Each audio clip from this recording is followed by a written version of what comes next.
थरपारकर के इलाके इस्लाम कोट में डेंगू ने खतरनाक सूरत हाल इख्तियार कर ली है। महकमा सेहत सिंध के मुताबिक रोजाना डेंगू टेस्ट पॉजिटिव आने की शरह 56% तक पहुंच गई है, यानी हर दूसरा मरीज डेंगू का शिकार हो रहा है। सिर्फ एक हफ्ते में 4 मोहल्लों के 100 से ज्यादा मरीजों में डेंगू की तस्दीक हो चुकी है। लेकिन सबसे तशवीशनाक बात यह है कि इस्लाम कोट के रूरल हेल्थ सेंटर में सिर्फ 10 बिस्तर मौजूद हैं। अस्पताल पर जाने के बाद बाकी मरीज घरों में आइसोलेट हैं, जहां इलाज तकरीबन नामुमकिन है।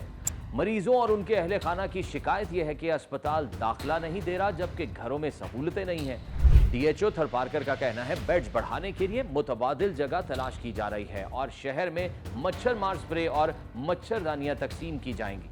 लेकिन सवाल यह है कि जब डेंगू की शरह 50% से बढ़ गई है तो क्या इतने महदूद इकदाम काफी होंगे?